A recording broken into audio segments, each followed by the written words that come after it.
Naam. And when it is said to them, come to what Allah has sent down, and to the Messenger sallallahu alaihi wasallam, you see the hypocrites turn away from you with aversion. Goes on. Yeah. How then, when a catastrophe befalls them because of what their hands have sent forth, they come to you swearing by Allah, we meant no more than goodwill and conciliation. Okay, now the verse is a continuation of what we just discussed, is that basically when they are told to come to what Allah has revealed and His Messenger, once again showing you that what Allah has revealed is different from the Messenger's statements. The Quran is different from the Sunnah. When it is said to these hypocrites, come to the Quran and the Sunnah, come to judgment with the Allah and His Messenger, you see the munafiqun, they turn away from you in arrogance. They don't want to, they'll pray and they'll fast and they'll give zakah, but when it comes to the system of laws, their politics, no. They'll turn away from you. Okay? So how can it be that when an affliction befalls them, when some calamity befalls them, they will come to you swearing that they only wanted to do good? Okay, they only wanted to do better by turning away from you. In other words, Allah is describing their sad situation in that whenever a problem comes to them, they come begging for forgiveness, and they'll say, oh, we only wanted to do good. We only did this out of good intentions. We didn't really mean to cause any harm. Okay, now move on. He, the Almighty, said, and when it is said to them, make thou mischief on the earth, they say, we are only peacemakers. We'll move on, next verse too. And do not do mischief on the earth after it has been set in order, and invoke Him with fear and hope. Surely Allah's mercy is near unto the good doers. Okay, in this the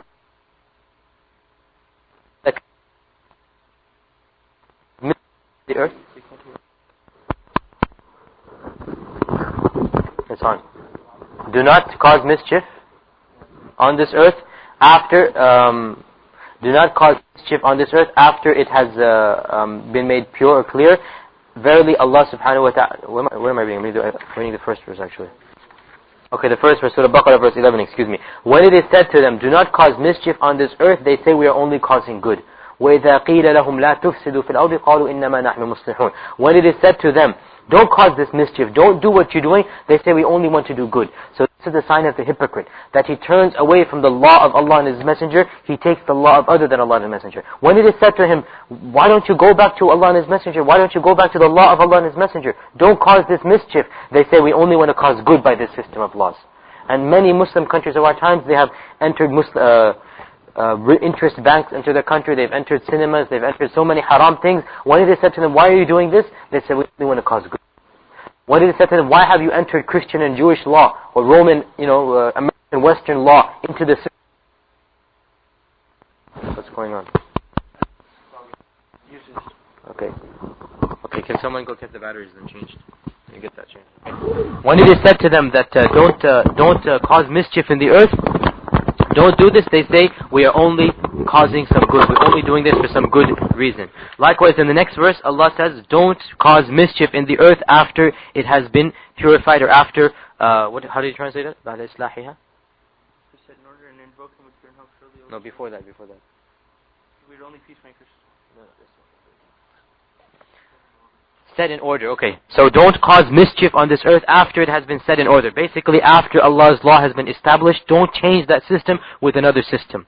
Okay? And we find that almost every single Muslim country of our times, it is not based on the Quran and Sunnah, it is based on a mixture of the Quran and Sunnah and Western law. Okay? It is based on a mixture of the Quran and Sunnah and Western law. Almost every single country. Okay? Name any country you want, Egypt, Pakistan, any country you want. It is a mixture of Quranic Sunnah and the Quran and the Sunnah and Western law, okay? And this is a type of kufr. This is a type of disbelief, okay? In fact, even the name of Pakistan, what is the name of Pakistan, the full name of Pakistan?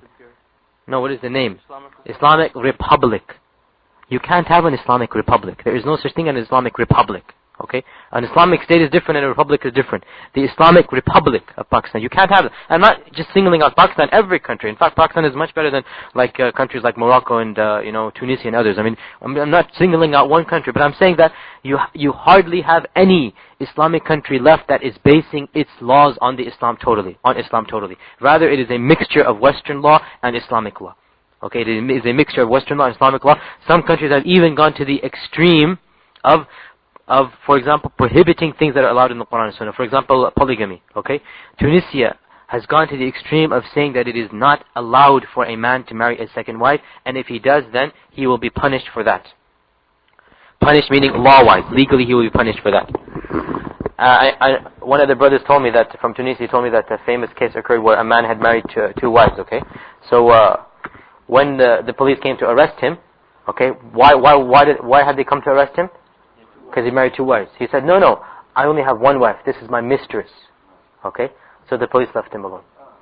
The police left him alone. Because it's allowed to have a mistress, okay? But it's not allowed to have a second wife. So look to the extreme that certain countries have gone.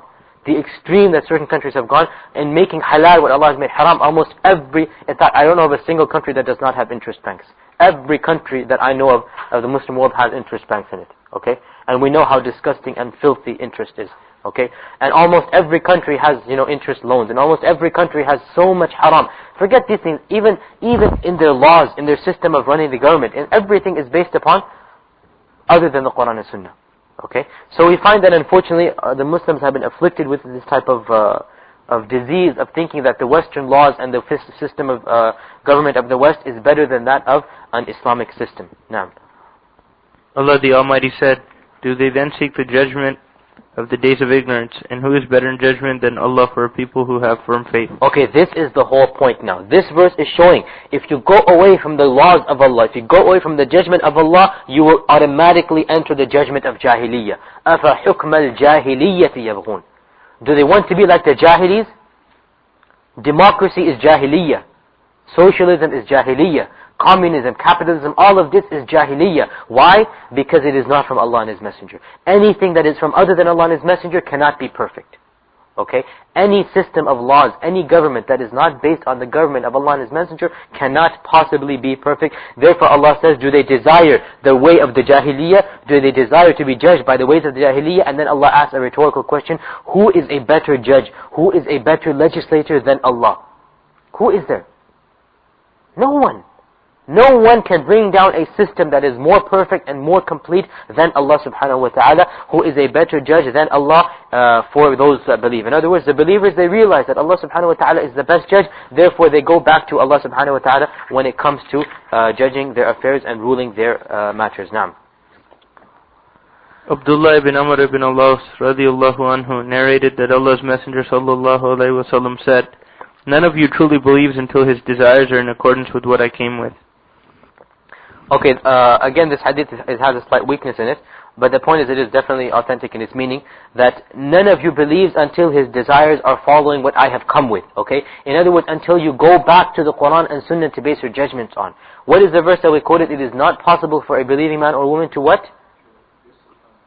وَمَا كَانَ لِمُؤْمِنٍ وَلَا مُؤْمِنَةٍ. Go on. إِذَا قَضَى اللَّهُ وَرَسُولُهُ أَمْرًا أَن يَكُونَ لَهُمُ الْخِيَرَةُ مِنْ أَمْرِهِمْ. Surah Ahzab. Right? It is not possible. It is not possible for a mu'min or a mu'mina, when Allah and His Messenger have decreed something, that they then follow their own matter or their own say. They say this is correct and what you said is wrong. What Allah and His Messenger said is wrong. It is not possible. Okay? So in this hadith is a similar meaning, that none of you truly believes until all of his desires are following what I have come with. Whatever is the law of Allah and His Messenger, this is the law of Islam. And I have heard with my own two ears, Muslims, okay, that have been invited as big speakers by certain organizations in Houston and others. These are the modernists, and to come out and say they don't really have any knowledge, okay? They come openly and they say that stoning the adulterer is a disgusting practice, a practice of the Jews, okay? This is not a part of our religion, okay? Stoning of the adulterer, this is practiced by the Jews, it's not a part of our religion.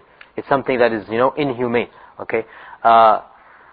Also, so many of the things they say, that these are the cutting off of the hand of the thief. This is something that is not applicable anymore in our times. Anyone who has this type of aqidah is a type of kufr. Okay? This is a type of disbelief. A type of disbelief. Because you have rejected what Allah and His Messenger have said, you have made fun of it. We're going to come to another chapter that to make fun of something that Allah and His Messenger says is a type of kufr also. But you have rejected it, made fun of it, and thought that your system of laws is better than the other system. Now, move on.